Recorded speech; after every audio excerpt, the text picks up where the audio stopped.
Gravitational harmonics failing to resolve. Warp bubble stability degrading. Increase output to maximum. Increasing warp output to maximum. It's happening again.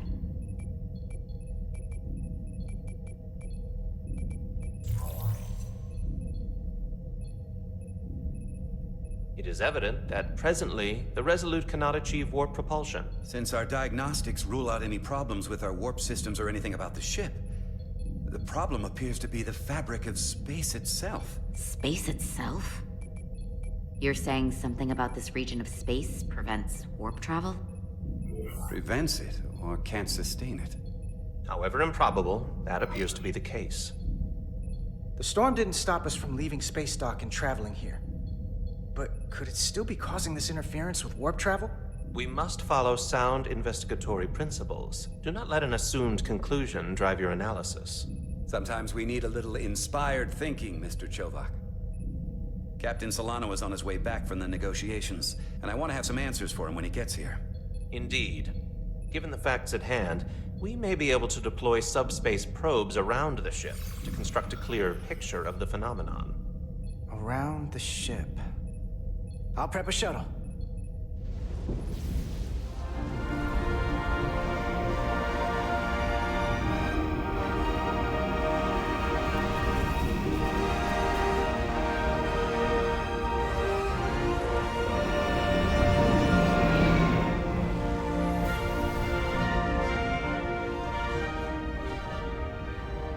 I'm setting up a waypoint at a distance roughly corresponding to the edge of our warp field. When we get there, I'll deploy the first probe.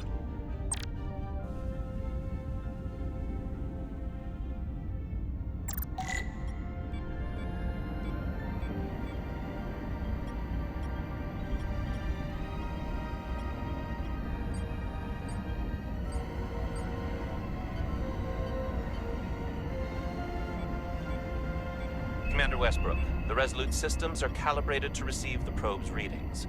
We are standing by to reproduce the warp field collapse after the first probe is deployed.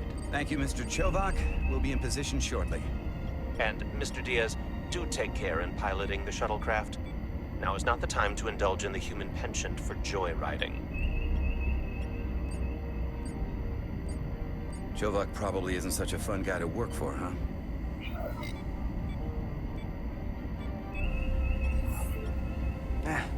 I just don't take it personally. At least I try not to. That's a very mature answer. Shows a positive attitude on your part. Remind me of it when I start complaining to you about the ship's new first officer.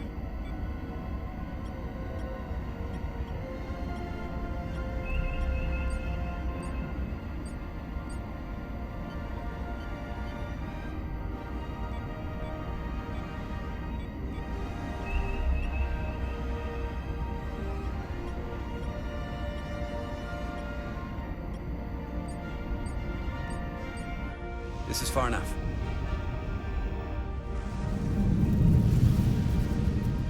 Transporting the first probe into position.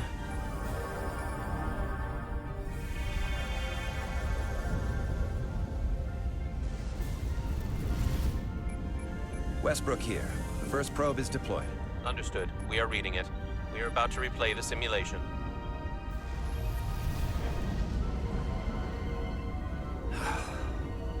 Problem? Don't get me wrong. Things are definitely trending up with Commander Rydek. She's put my ideas into action.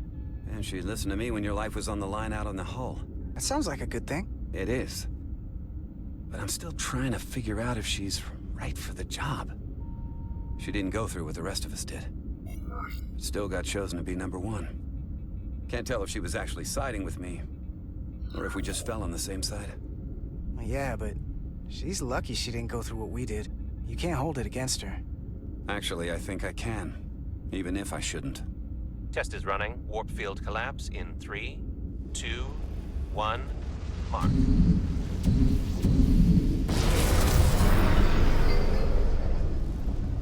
Whoa. All right, that is definitely a problem with the fabric of space.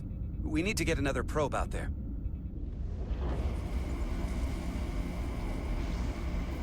With 2 points of data, the Resolute and the probe, we've managed to get an interference pattern.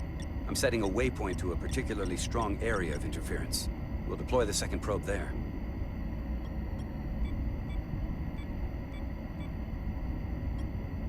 Listen, I'm gonna give you a piece of advice I wish someone had given me. Make sure you're never just one thing. And don't get so focused on what's in front of your face that you lose sight of the big picture. Before Rydex showed up, the captain pulled me into his ready room and told me he didn't think I had the people skills to be first officer. What a load of crap. I mean, if he'd said that about Chovak, sure. Is that why you're being so friendly to me? Politics?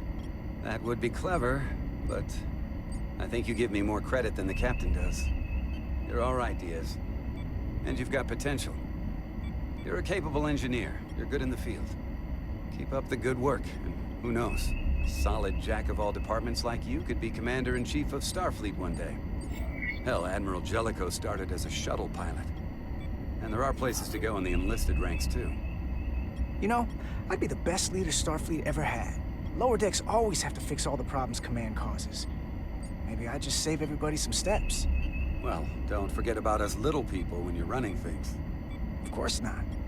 You gotta remember where you came from.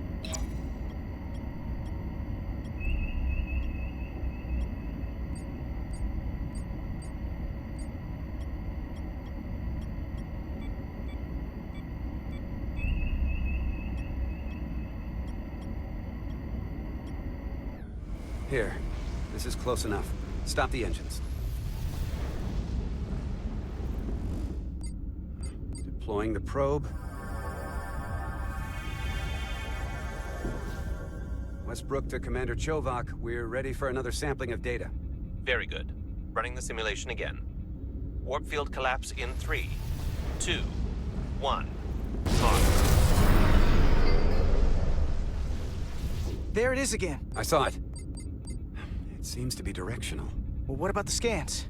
Anything?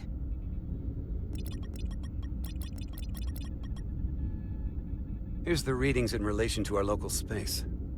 We've got the Resolute, Otari Prime, and the probes. All this interference is overloading the sensor buffers. We're gonna have to triangulate the sensors manually.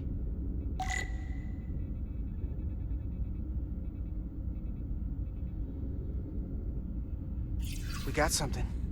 These markers indicate peaks in the gravimetric interference patterns. Let's see if I can find some more.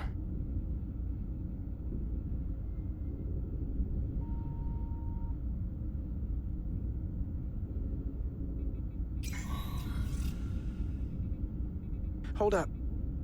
This is coming from the moon. A beam that blocks warp travel. Aimed right at us. Someone is doing this intentionally. I don't know how they're doing it. This is like nothing I've ever seen. When someone punches you in the face, you hit back, Commander. Right. But we need to know where and how to do it. Now, look here. It's our current readings of the ion storm. These concentrations, they line up with the interference pattern. The storm and this beam, they're coming from the same place. Carter, whatever petty local conflict brought us here, it's just a small part of something much bigger.